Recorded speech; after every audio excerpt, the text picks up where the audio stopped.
Saudaraku, hari ini saya berada di Grojogan Kapuan Sawangan. Mari, di tengah-tengah derunya air deras tempat ini, kita akan memulai PA. Tetapi sebelumnya, mari kita berdoa. Kami bersyukur kepadamu Tuhan, karena Engkau menyertai kami di dalam PA saat ini. Berkati pembicaraan kami dan berkati diskusi kami. Di dalam nama Tuhan Yesus kami berdoa. Amin. Saudara yang terkasih di dalam Kristus, judul yang kita bahas hari ini adalah Habis gelap terbitlah terang.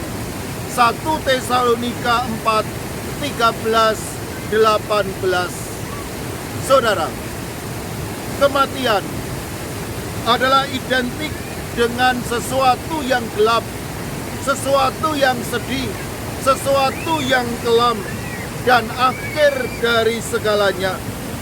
Itulah sebabnya mengapa setiap manusia takut akan mati, bahkan menghindari kematian. Padahal yang namanya kematian, mau tidak mau, akan menjemput kita. Saudara, sebagai pengikut Kristus, harusnya kita tidak takut dan khawatir akan kematian. Bacaan kita pada saat ini menggambarkan pesan Paulus kepada jemaat Tesalonika untuk tidak berduka dan takut menghadapi kematian. Maksudnya, bukan tidak boleh bersedih dan berduka, tetapi jangan berlarut-larut dan meragukan Tuhan. Jika kita mengimani Yesus yang bangkit, Yesus yang Paskah, maka kita harus yakin bahwa dengan kematian kita akan berjumpa dan hidup bersama-sama dengan Dia dan Allah di surga. Saudaraku, bacaan 1 Tesalonika menggambarkan kondisi umat yang sangat diliputi duka cita mendalam akan kematian. Maka daripada itu Paulus mengingatkan di dalam ayatnya yang ke-13, supaya kamu jangan berduka cita seperti orang-orang yang tidak memiliki harapan. Di sini Rasul Paulus mengingatkan, ketika mereka percaya kepada Allah, mereka harus menunjukkan perbedaan kualitas iman yang dimiliki umat. Nasihat Paulus ini bukan berarti bahwa kita dilarang menangis, berduka akan kematian, khawatir dan takut akan kematian. Tetapi Paulus mengingatkan, janganlah kematian itu membuat diri terus-menerus berada dalam kekhawatiran, kedukaan, ketakutan.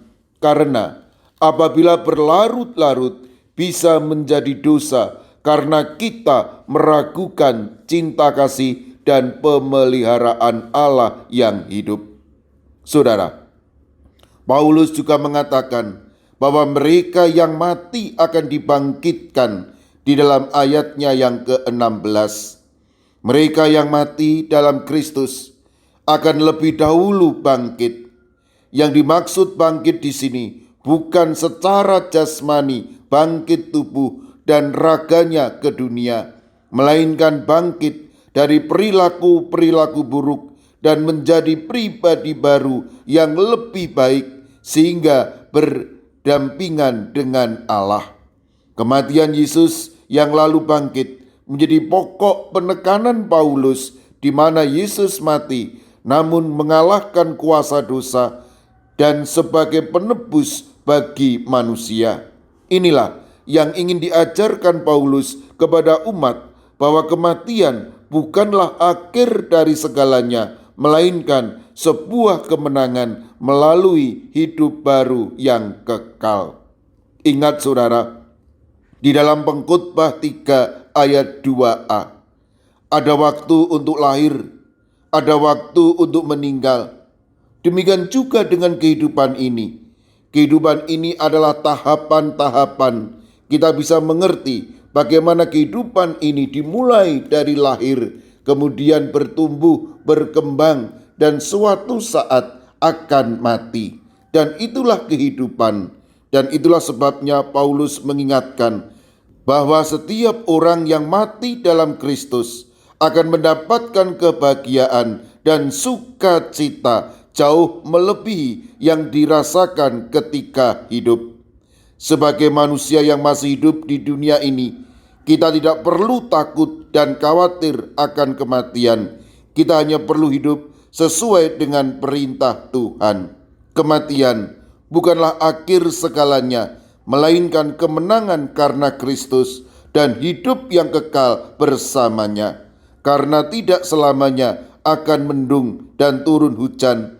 Setelahnya pasti ada langit cerah dan pelangi yang mengikutinya.